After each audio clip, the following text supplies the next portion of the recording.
En aquel tiempo Jesús dijo a los fariseos: había un hombre rico que se vestía de púrpura y telas finas y banqueteaba espléndidamente cada día.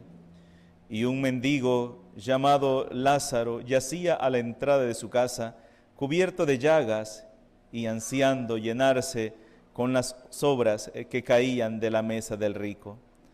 Y hasta los perros se acercaban a lamerle las llagas. Sucedió pues que murió el mendigo y los ángeles lo llevaron al seno de Abraham. Murió también el rico y lo enterraron. Estaban en el lugar del castigo, en medio de tormentos, cuando levantó los ojos y vio a lo lejos a Abraham y a Lázaro junto a él. Entonces gritó: Padre Abraham, ten piedad de mí, manda a Lázaro que moje en agua la punta de su dedo y me refresque la lengua, porque me torturan estas llamas. Pero Abraham le contestó: Hijo, recuerda que en tu vida recibiste bienes y Lázaro en cambio males. Por eso él goza ahora de consuelo, mientras que tú sufres tormentos. Además, entre ustedes y nosotros se abre un abismo inmenso que nadie puede cruzar, ni hacia allá ni hacia acá.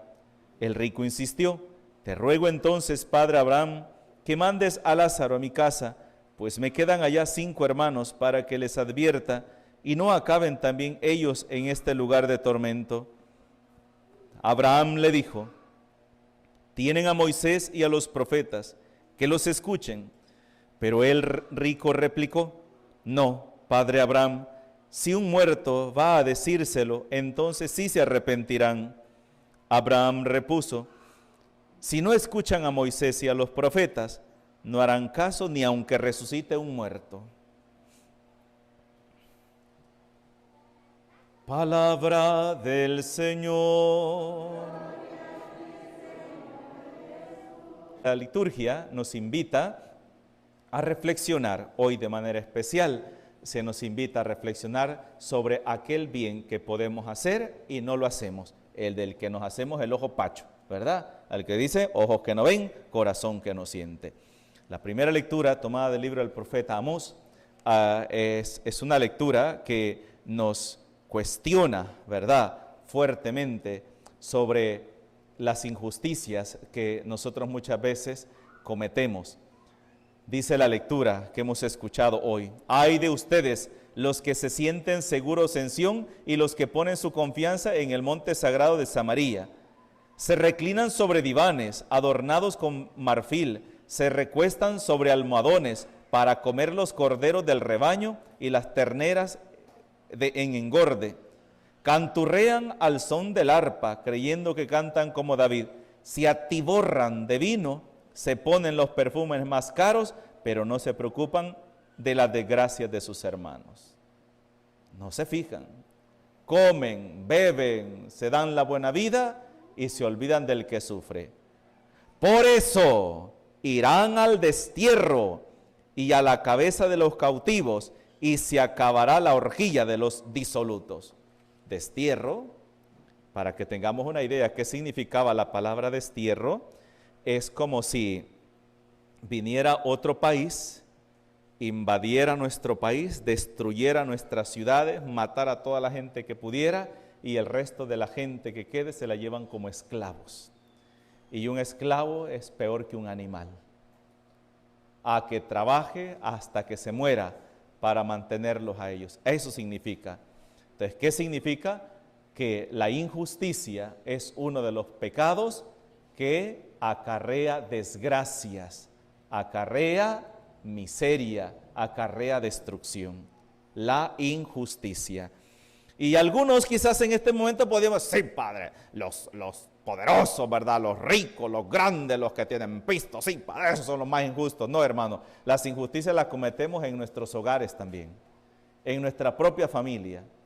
Cuando el hijo trabaja y trabaja solo para andar chupando, para andar vagando con sus amigos, para darse la buena vida, y a su madre jamás le ayuda en nada. La mamá tiene que preocuparse por pagar los recibos de luz, agua, compra la comida, compra hasta el papel higiénico, el jabón para lavar y todo, y el hijo solo llega a sentarse, a exigir buena comida, a que le tengan la ropa limpia, a que le den esto, le den lo otro, pero jamás ayuda absolutamente en nada a su propia madre, a sus propios padres. Eso es una injusticia. Cuando el hijo piensa que sus padres son unos esclavos o unos criados que tienen que consentirles en todo y ni siquiera son capaces de agarrar la escoba y ayudar a lavar, a hacer limpieza, ni a lavar los platos. Y que la mamá lo haga, que el papá lo haga. Eso es una injusticia. Eso es una injusticia. Cuando yo solo exijo y no me fijo en la situación que quizás está viviendo mis propios padres. O cuando el esposo le da $5 para que compre la comida para toda la familia y quiere cambio el fin de semana. Y quiere que pague la luz, el agua, el teléfono, el cable, quiere que le dé comida a los hijos, pague la colegiatura y quiere que le tenga cambio. Y él fácilmente agarra la cartera, la abre y presume en frente de sus amigos para invitarlos a comer, invitarlos a beber, y a la esposa no le ayuda. Ahí están las injusticias también. ¿Ve?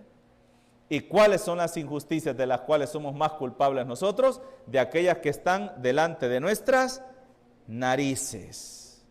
Como Jesús lo va a decir hoy en el evangelio que hemos escuchado de la parábola del rico y Lázaro, ¿verdad? Aquel hombre, ese rico, ¿ve?, que comía espléndidamente, ofrecía banquetes grandísimos, se vestía de púrpura, se adornaba y todo. Y en la puerta de su casa estaba un hombre pobre, y además de pobre, enfermo, que hasta los perros lamían sus llagas. Y el rico jamás se compadeció de aquel hombre y le dio nada de comer. Murió el pobre y fue llevado al seno de Abraham. Bíblicamente se llama el seno de Abraham aquel lugar de descanso de los muertos, de los justos, ¿verdad? Acuérdense que el libro de los Hechos de los Apóstoles nos cuenta que cuando Jesús resucitó, San Juan también nos cuenta que cuando Jesús resucitó, dice que resucitaron también los santos en Jerusalén, y en la ciudad santa se estuvieron apareciendo los santos, los profetas, los que habían muerto, los hombres justos, ¿para qué? Para subir al cielo junto con nuestro Señor Jesucristo, porque ahí resucitaron los muertos también, fue una primera resurrección, y el mismo libro de la Sagrada Escritura nos cuenta de esos acontecimientos. Entonces se cree que las personas que morían, claro, las puertas del paraíso estaban cerradas, pero no estaban en un lugar de tormento, en un lugar de sufrimiento, sino que estaban descansando, reposando, como la antesala del cielo, esperando la redención. Y entonces dice que el pobre murió y fue al seno de Abraham. El rico murió y fue al infierno. Inferno significa lo que está debajo. Es una palabra latina que significa lo que está abajo, inferno. Pero también se conoce como el lugar del tormento, el lugar de la expulsión de la gracia de Dios. Y dice que estaba envuelto en llamas. Manda a Lázaro que moje la punta de su dedo y me refresque la lengua, porque estas llamas me atormentan. Así le dice el rico. De ahí nace la tradición de que cuando nosotros hacemos responsos o hacemos oraciones por los difuntos, se rocea el altar con agua bendita. ¿Se han fijado que yo roceo el altar con agua bendita? Porque el altar es donde se ofrecen las oraciones, se ofrece pan y vino, se ofrece el sacrificio. Es la mesa del altar donde se ofrecen los sacrificios. Entonces ahí se rocea con agua bendita la mesa del altar, como un símbolo de que esa oración que nosotros estamos haciendo, así como esa agua fresca que remoja el altar, también refresque los sufrimientos o las penas que una persona esté pasando en su tiempo de purificación antes de poder llegar a la presencia de Dios. Por eso el rociar agua bendita. Entonces, y Moisés le dice, no podemos. Entre ustedes y nosotros existe un abismo inmenso y no podemos. Y le dice el rico, entonces le dice, manda a Lázaro a mi casa porque tengo a 5 hermanos más para que cambien de vida y no vengan a parar a este lugar. Le dice, ahí tienen a Moisés y a los profetas. No, si va un muerto ellos le van a hacer caso. No, les. Si no le hacen caso ni a Moisés ni a los profetas, no harán caso ni aunque los muertos resucitan. Es una palabra fuerte, ¿verdad? Una palabra fuerte. ¿Cuál fue el pecado del rico? ¿Cuál fue el pecado? ¿Cuál creen ustedes que fue el pecado de él? ¿Es ser rico? No. El egoísmo. El egoísmo. Viendo la necesidad y nunca ayudó. Viendo el sufrimiento, viendo la necesidad que hay en esa persona y jamás se compadeció de su hermano. Por eso Santa Teresa de Calcuta decía que una persona entre más tiene más posibilidad de ganarse el cielo. Porque tiene más oportunidad de hacer obras de caridad. Pero alguien puede decir, sí, padre, yo quisiera ser millonario para ayudarle a toda la gente. Con que no le ayudas con lo poquito que tenés a tu vecino, a la persona que está a tu lado, mucho menos le vas a dar. Entre más tiene, más quiere una persona. Un avaro, un rico, entre más tiene, más necesita. La generosidad no se da cuando se tiene en abundancia, se da cuando hay generosidad en el corazón. Esa es la generosidad. Cuando, por ejemplo, yo, si estoy comiendo, tengo 2 tortillas y veo a uno que no tiene nada, ¿qué hago? Darle una tortilla de lo que yo estoy comiendo. Esa es la generosidad. Viene ya el tiempo de la Navidad, ya nos estamos acercando ya al tiempo de la Navidad. Y muchas personas están pensando en los zapatos nuevos que van a comprar, en la ropa nueva que van a comprar, en el chompipe que van a atiborrar, como dice la palabra, oyeron esa palabra, ¿verdad? Se atiborran de vino, dicen. Entonces es una palabra que se puede decir, ¿verdad? Se van a atiborrar de tamales, chompipe, quesadilla, guaro, cerveza, a comprar sus estrenos y están emocionados por eso, porque vienen los aguinaldos, vienen las Navidades de Estados Unidos. ¿Cuántos estamos pensando en, hoy en esta Navidad voy a hacer una obra de caridad con el que no tiene nada? Voy a ver un niño, unos niños que no tienen zapatos, una familia que está pobre, comprarles algo de comidita, comprar una ropita para un niño. ¿Cuántos estamos pensando en eso? Muchas personas solamente pensamos en los juguetes nuevos, en el celular nuevo que voy a comprar, en la tablet nueva que voy a comprar, en todo que estoy, solo para mí, sabiendo la necesidad que hay a nuestro alrededor. Se nos olvida la necesidad que hay en el pobre, se nos olvida la necesidad que está en aquel niño que no tiene papás, en aquel niño que se ha quedado solo. ¿Cuántos niños viven solos? Sin su papá, sin su mamá, y pasan grandes necesidades para poder salir adelante, para poder estudiar. Se nos olvida eso, ¿verdad? Y decir, bueno, de lo que me dieron a mí, o sea, no necesariamente voy a compartir, comprarle zapatos, comprarle esto. Si yo he recibido algo, si a mí me han dado algo, yo voy a compartir. Yo tengo miren hermanos, dicen que cuando uno ha vivido de la caridad de la gente y ha vivido de la misericordia de la gente, uno siente como un compromiso, ¿verdad? Saben, yo para poder llegar hasta donde estoy, hubieron 2 personas que fueron como ángeles en mi vida, que fueron estas personas, cada vez que mandaban algo de Estados Unidos, mandaban a su mamá, claro, para los gastos de su mamá y todo, pero cada mes ellas se ponían de acuerdo, vaya, hoy yo le voy a mandar $10 a la fulana, $20 a fulana, y le mandaban a toda la gente más pobre de mi cantón, estando en Estados Unidos, a toda la gente de mi cantón. Y cuando yo dije que yo quería estudiar, pues nadie me ayudaba, porque para muchos el estudiar en aquel tiempo era de gente haragana, principalmente en el campo. Si alguien quería estudiar, porque este es haragán, este no se quiere fregar, cuadernos va a comer. Era lo que me decían las personas que me podían ayudar y las que tenían, de hecho, obligación de ayudarme, ¿verdad? Este por haragán no quiere estudiar. Y me acuerdo que estas personas, estas 2 mujeres, dijeron, vamos a hacer una cosa, yo te voy a mandar $20, una vez te los va a mandar fulana y otra vez te los voy a mandar yo. Si querés estudiar, con eso te ayudo. Y con eso me ayudaron a mí. Y eso era lo único que yo necesitaba para que me ayudaran. Y personas que me ayudaban con la comida, con la posada, para yo poder estudiar. Cuando uno ha experimentado lo que es la pobreza, la necesidad, hermanos, uno siente lo que el otro siente en ese momento. Pero cuando uno jamás ha necesitado nada, lo ha tenido todo, difícilmente se va a compadecer de aquel que no tiene nada. ¿Cuántas personas que lo tienen todo son ricos?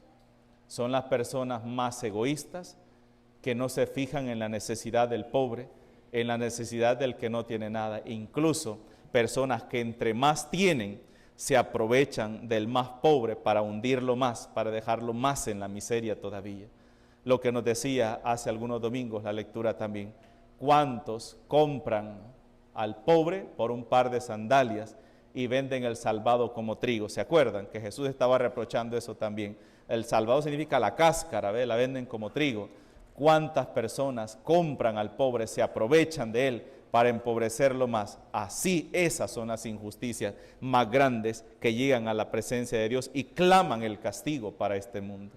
A veces nos preguntamos, ¿y por qué tanta desgracia? ¿Y por qué Dios nos ha abandonado? ¿Por qué Dios no hace nada? Hermanos, porque nosotros mismos estamos acarreando la desgracia para nosotros, por nuestras injusticias, por nuestras tacañencias, porque nos hemos acostumbrado a vivir en una sociedad donde lo único que interesa es la panza nuestra. Mientras yo tenga mi barriga llena, no me importa si otros están muriendo de hambre.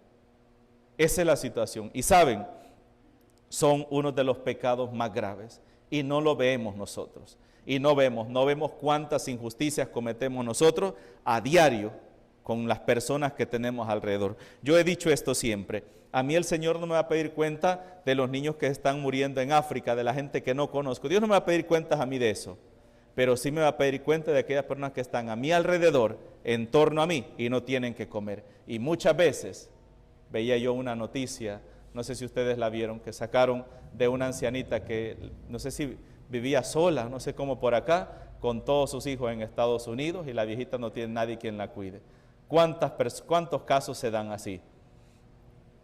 De hijos que se fueron para Estados Unidos, que sus padres los criaron, los sacaron adelante y se fueron para Estados Unidos, y lo único que piensan es en ellos mismos. Solamente piensan en que ellos están dando la buena vida allá, comiendo galán, ¿verdad? Paseando con sus amigos, yéndose para las discotecas, para los bares los fines de semana, en carros del año, ¿verdad? Casas bonitas y todo, mientras que sus padres pasando necesidades acá. Se les olvidó, y eso es una injusticia grande, de cuántos hijos que se olvidan de sus padres y no les dan nada.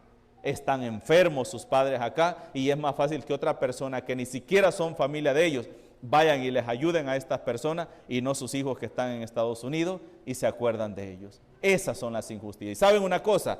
Esos hijos están clamando la miseria para su propia vida y para su descendencia. Jamás van a salir adelante por su egoísmo. Pero el hijo que es bueno con sus padres, que es generoso con sus padres, que no los abandona, que les ayuda, es un hijo que será bendecido aquí en esta tierra y será bendecido también en la otra vida, por su generosidad para con sus padres.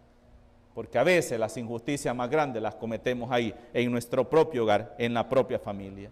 Por eso pidámosle al Señor que nos quite la miopía, la ceguera que tenía el rico Epulón, que no era capaz de ver la necesidad del hermano. Pidamos al Señor que nos dé claridad, nos dé luz, para que veamos la necesidad, y no solamente la veamos, sino que también tengamos la generosidad y la disponibilidad para poder ayudar desde nuestra pobreza a aquel que no tiene nada. Porque eso es lo que pasa. Dicen ahí, no da el que tiene, da el que quiere. Y a veces yo me pregunto, ¿y si el Señor me llamara hoy a mí, con qué me voy a presentar? ¿Qué he hecho yo de obra de caridad? ¿Qué obra de caridad he hecho? ¿Qué tan generoso he sido a la hora de ver una necesidad? Y es lo que tenemos que preguntarnos, porque todo lo demás, hermanos, como he insistido tantas veces, casa, títulos, terrenos, herencias, cuentas bancarias, eso no le va a servir a nadie a la hora de morirse. Lo único que le van a servir son aquellas buenas obras que hizo por amor a Dios y por amor a su prójimo. Que así sea. En el nombre del Padre, del Hijo y del Espíritu Santo. Amén.